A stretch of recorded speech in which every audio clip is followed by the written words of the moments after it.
தோசைக்காய் எடுத்திருக்கேன். இன்றைக்கி நம்ம இதில் பருப்பு போட்டு கூட்டு பண்ணலாம்.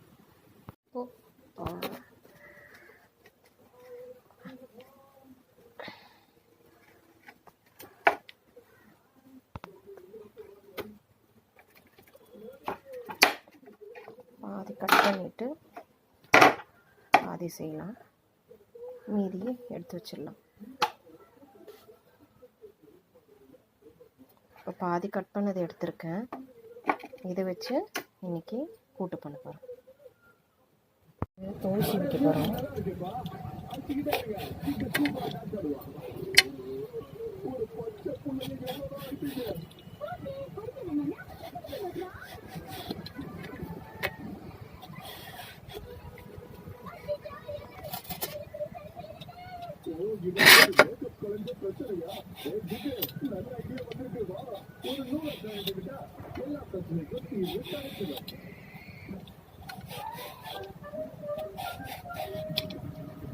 மேலே மஞ்சளாக தான் இருக்கும், உள்ளே வந்து வெள்ளையாக தோசைக்காய்.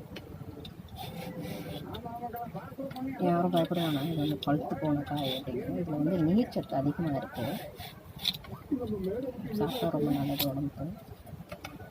இதில் பச்சடி பண்ணலாம், கூட்டு பண்ணலாம், தோசை மாவில் அரைச்சி போடலாம்.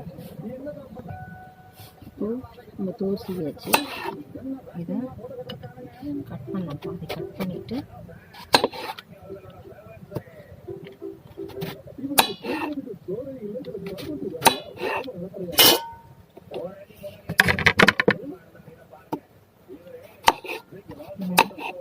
சின்ன சின்னதாக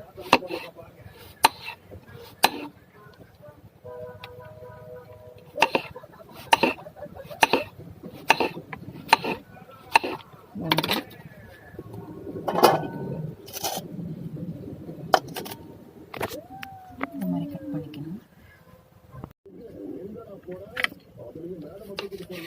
இந்த உள்ளே இருக்க விதையெல்லாம் எடுத்துருங்க. உள்ளே இருக்க விதையெல்லாம் எடுத்துட்டு கட் பண்ணிக்கலாம்.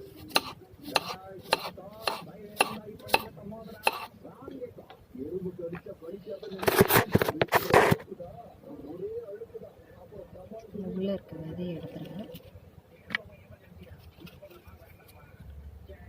போட்டு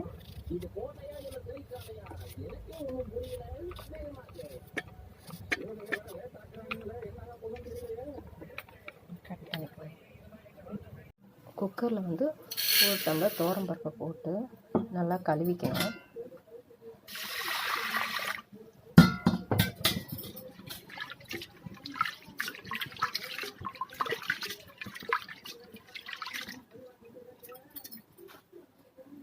கொஞ்சம் கடலை பருப்பு போட்டுக்கோங்க.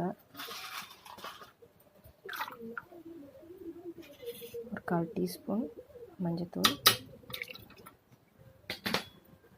இதில் கொஞ்சம் சீரகம், ஒரு 6-7 பண்டு பூண்டு, இதில் 2 தக்காளி சீவி வச்சுருக்கேன், இதையும் போட்டுக்கோங்க. இதில் ஒரு வெங்காயம் கட் பண்ணி வச்சுருக்கேன், அதையும் போட்டுக்கோங்க. இதை நல்லா குக்கரில் வேக வச்சு எடுத்துட்டு அதுக்கப்புறம் பார்ப்போம். கொஞ்சம் பெருங்காயம் சேர்த்துக்கோங்க. கீறிக்கிட்டு ஒரு 3 பச்சை மிளகாய் சேர்த்துக்கோங்க. இப்போது குக்கரை மூடி விசில் வந்தோடனே ஆஃப் பண்ணிவிட்டு பருப்பு வந்தோடனே தனியாக வந்து காய் வந்து வேக வச்சது.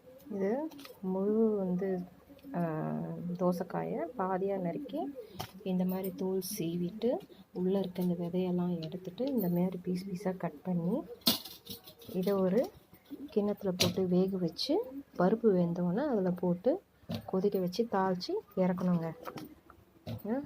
தோசைக்காய் கூட்டு ரெடி ஆகிடும். வச்சுருக்கேன். இப்போ ஒரு 2 ஸ்பூன் எண்ணெய் விட்டுருக்கேன். இப்போ நம்ம தாளிக்கணும். பருப்பு வெந்துருச்சு, காயும் வெந்துருச்சு, பருப்பும் வெந்துருச்சு. இப்போ வந்து என்ன பண்ணுறதுன்னு சொல்லு தாளிக்கிறதுக்கு. இப்போ நான் எல்லாத்தையும் எடுத்து வச்சுருக்கேன். ஒரு ஸ்பூன் கடுகு, 2 வரமிளகா, சீரகம், பெருங்காயம், கருவேப்பிலை இதெல்லாம் எடுத்து வச்சுருக்கேன். இப்போ தாளிக்கலாம்.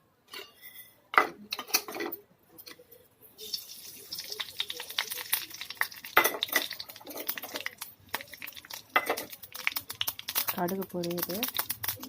பொரிஞ்சோடனே சீரகமும் காஞ்ச மிளகாயும் போட்டுச்சு.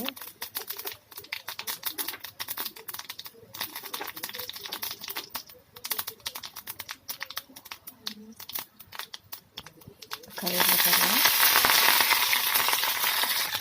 ஏற்கனவே இந்த பருப்பில் பெருங்காயம் போட்டாச்சு.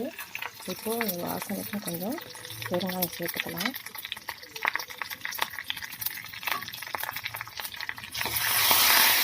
வறுத்துட்டு நல்லா இதில் சேர்த்துக்கலாம்.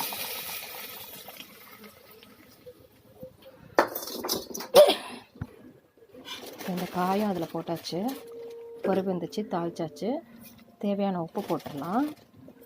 உப்பு போட்டு காரம் இருக்கான்னு பார்க்கலாம். காரம் என்னென்னா கொஞ்சம் மிளகாத்தூள் சேர்த்து கொதிக்க வச்சு இறக்கிடலாம். பச்சை மிளகாவோட காரம் பத்தலை.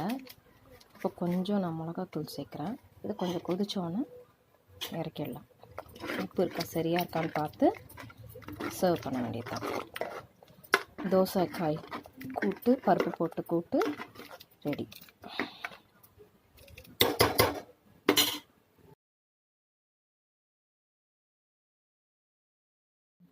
பருப்பு கூட்டு ரெடி.